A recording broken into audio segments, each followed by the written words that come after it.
Coming up, we dive into Chili Bowl Saturday, talk Wild West Shootout, and more news from the XR Group. Let's go.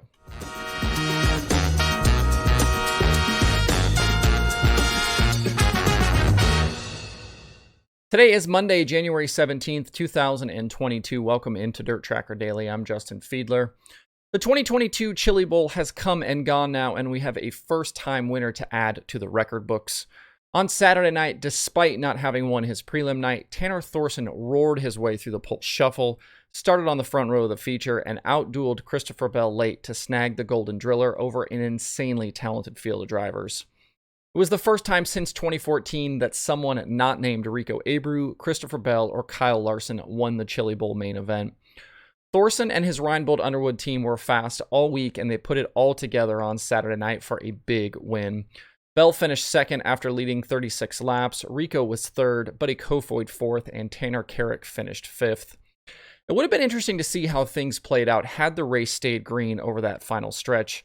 The Brady Bacon flip took the leaders out of traffic, and I think allowed Thorson the chance to get away a bit. Bell was making a move for the lead when that crash happened, and he was definitely a little better in traffic than Thorson, I think. Either way, though, Thorson and that team were very good, and they earned that victory. Behind the frontrunners, Kyle Larson was never a factor for the win after starting 7th. He challenged up into the top 5 for a bit, but faded to 6th at the end. I just don't think he and Paul Silva have their arms completely around that new Eagle chassis just yet, and they showed that vulnerability through the week, including on their prelim night. We also saw history made with Kaylee Bryson becoming the first female to ever make the Saturday night feature. She finished 6th on her prelim night, which put her in a B main on Saturday. She then made a crazy 10th to the win run in that B to transfer and did it against some of the best in the business, guys like Blake Hahn, CJ Leary, Shane Golobic, and many others. It was a great moment and something we will hopefully see a lot more of in the future. She ended the main event in 18th, with other drivers like Maria Kofer, Mariah Eade, and Taylor Reimer having strong Saturdays. Was also impressed with Corey Day, who made the feature in his first ever Chili Bowl. He topped a talented field of rookies that included names like Ryan Timms, Brent Cruz, and Gavin Boschel. Early in the day, we had a few drivers go some rounds in the soup, including Jack Routson, who went N to J, Tucker Klassmeyer, who also went N to J, and Sammy Swindell tied the record for the most races on a Saturday at 6 with an N to I run.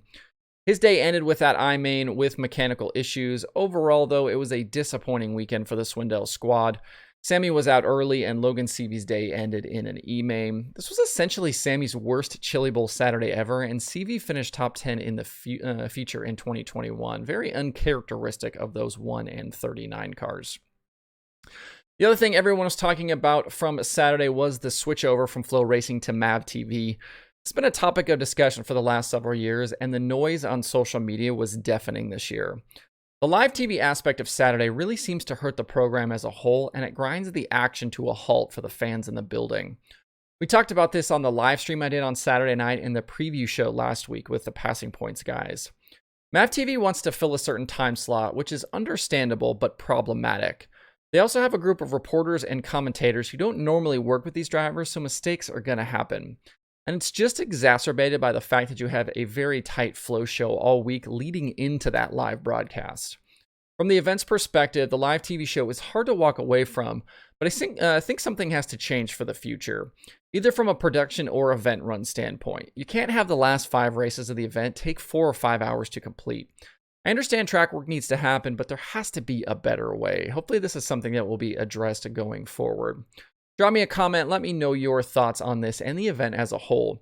If you didn't tune in or don't care about the Chili Bowl, I'd be curious as to why as well. It seems like a lot of eyes are on this event, but maybe not all of you care. Curious to hear from you guys also.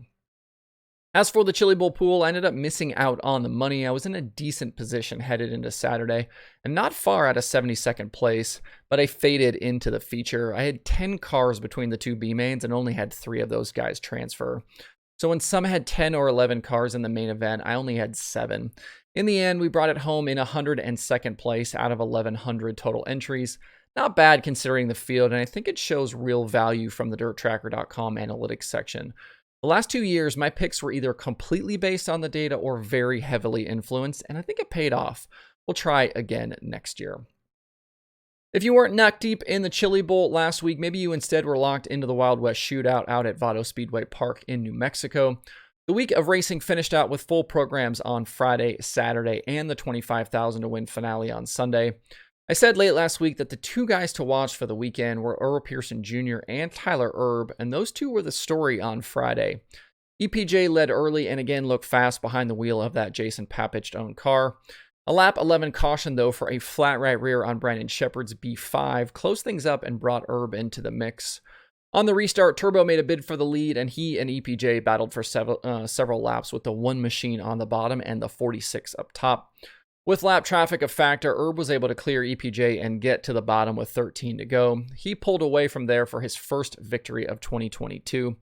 EPJ finished second, Bobby Pierce was third, Johnny Scott fourth, and Mike Marlar completed the top five. Erb tried to keep that momentum going on Saturday, but was outgunned by Mike Marlar. The two battled through lap traffic in the early stages of the feature, but Marlar was able to get clear and drive away in a caution-free affair. The race had been maybe 5 or 10 laps longer. Garrett Alberson may have been the winner, but he ran out of time. Marlar grabbed the win over Alberson, Pearson, Ricky Weiss, and Erb, who faded to 5th at the end after leading laps.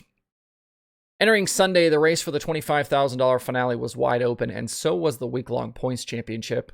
Brandon Shepard led the standings for much of the week on the strength of those two opening weekend wins, but he faded through the final 3 nights, which left an opening for others to capitalize.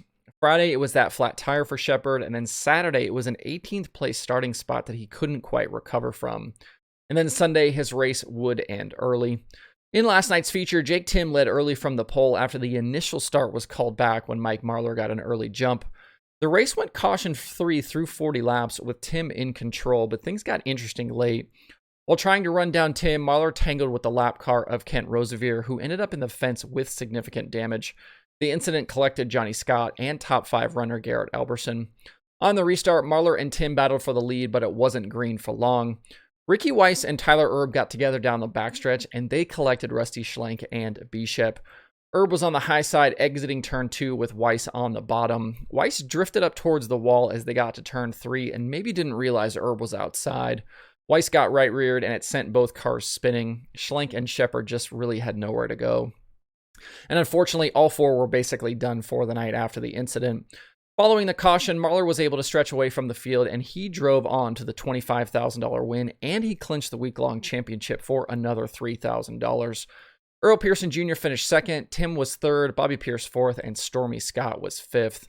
Nobody was able to take advantage of those Penske bonuses on the week.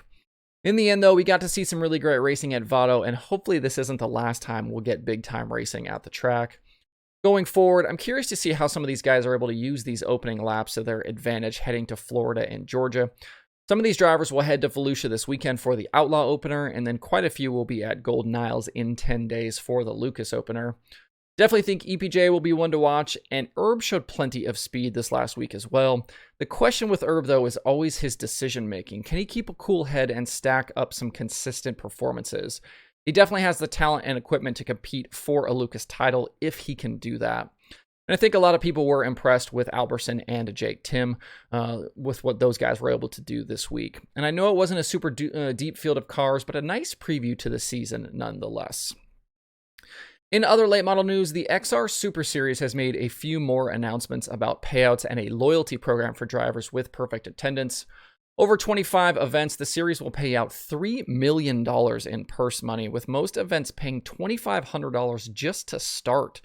10 races will pay $50,000 to win and have a total purse of $150,000, and there are 13 at $25,000 to win shows. The loyalty program will offer free entries and passes, plus VIP parking and free merch space. If drivers miss a single race, though, they are out of the program. There's also a ton of money available at Bristol and an extra bonus set up for Charlotte, Texas, and Vegas. XR has also recently announced streaming deals with the Dirt Kings late models and High Plains late models. They also acquired the Southern Touring late model series and just this morning announced the acquisition of the Southern All-Stars late model series. So the news and announcements have been coming quick for the XR group. They've come very quickly into the super late model space and in a very big way. This will be something to pay attention to going forward. I kind of think how all of this works together with the existing late model establishment. This isn't a group that likes to see the boat rocked, and you know folks are talking behind the scenes about these big moves. There's also a ton of money being thrown around, which isn't common for dirt racing. For more on the XR series and events, visit racexr.com. There are 2 shows on today's streaming schedule. Dirt Vision has the iRacing World of Outlaws World Championship from Fairbury, and Flow has Flow Racing 24/7. To see the full daily streaming schedule with links to watch, visit dirttracker.com/watch tonight. That's it for the show today. Hope you have a good Monday. If you have thoughts about the topics on today's show, please leave them in the comments below or tweet at me. Thanks everybody for tuning in. We'll see you tomorrow for more Dirt Tracker Daily.